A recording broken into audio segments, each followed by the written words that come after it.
What is up, guys? This is Lintheo coming at you with a discussion video today about heroes. Now, this is something a little bit different because I'm not talking about how viable heroes are. I'm not talking about the deck. I'm talking about Shadow Mist and Mass Change II particularly.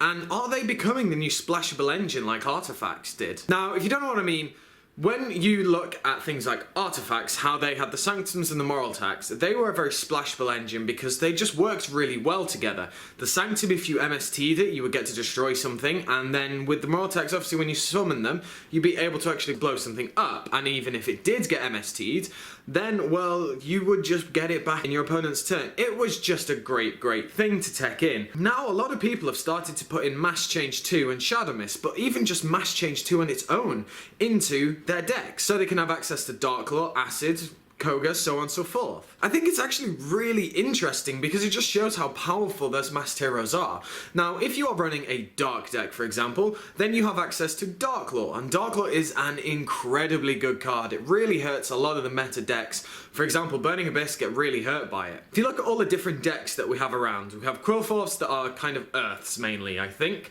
so they can go into Dian. So not really that much of a great thing to put in. It's no point to put in Dian into Quillforce. Burning Abyss, well, you might actually want to consider putting Mass Change 2 in there for Dark Law, because you would get the Burning Abyss effect with the discard, and then you would have a Dark Law out. Now, you would have to play carefully to make sure that all your stuff doesn't get screwed up as well, but if you do it at the right time, you might be able to hurt your opponent a lot. Satellar Knights have Koga, and you can spam the field, and at worst case, you can just sacrifice one of your monsters to special summon a 2/5 that is going to really hurt your opponent if they have a lot more monsters on the board. So it's just summoning another big body. We look at other decks like Yang Zings. I did a Mass Yang Zing profile because you can go into basically any one of the masked Yang Zings because they have loads of different attributes. There are so many decks out there that could feasibly main deck Mass Change II.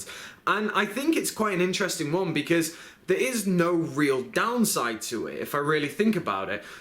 Because you have a quick play spell card. Yes, you have to have the discard effect, and you have to have a monster that's level is lower than what you're going to be summoning out. But more often than not, you're probably going to have that anyway, because if you were running a deck that didn't really have those type of monsters in, then there would be no point to put Mass Change II in anyway, because it's just going to be a dead draw. The difficult thing is finding the extra deck space, because all the extra decks nowadays are really tight, with the exception of Quillforth, because they can run anything they really want, because there's not many times they'll actually go into the extra deck. Maybe occasionally for the ranked 4s, but that's about it. Satellar Knights is super tight for extra deck space. Believe me, I run Satellar Knights and they're very difficult to actually side for and extra deck for, because there's just so many options that you want to go into.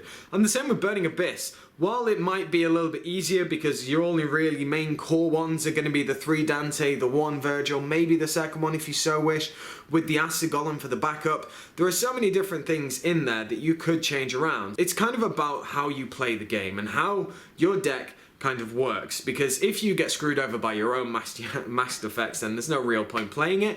But if you can play it correctly, if you can really benefit from the actual card activation, if you can protect it, so on and so forth, it's good. One thing that you can actually use the Mass Yang Zings for is baiting out your opponent's different back row and monster effects, because at the end of the day, it's only a small engine if you really think about it. Let's look at Burning Abyss. If they had Dark Law, you summon a Dark Law against your opponent, they're going to really want to get rid of that Dark Law probably, so they're going to have to sacrifice some of their cards that were probably saving for those Dante, saving for those Virgils.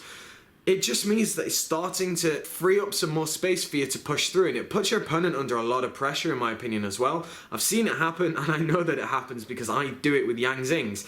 I can summon out a Yang Zing for nothing, and then I can go into Mass Change II and put a lot of pressure on my opponent because of this one card that I have summoned, and I can still do my Yang Zing plays. So that is it, guys. I want to know what you guys think of masked heroes, and if they are an interesting little engine that you can tech into some of your decks, or if you just think it's just a bit of hype that, you know, it's not actually that great because the monsters might not be that great, or the discard effect might not be useful for you. So as I said, let me know down in the comment section below. Like, comment, subscribe, and I shall catch you guys later.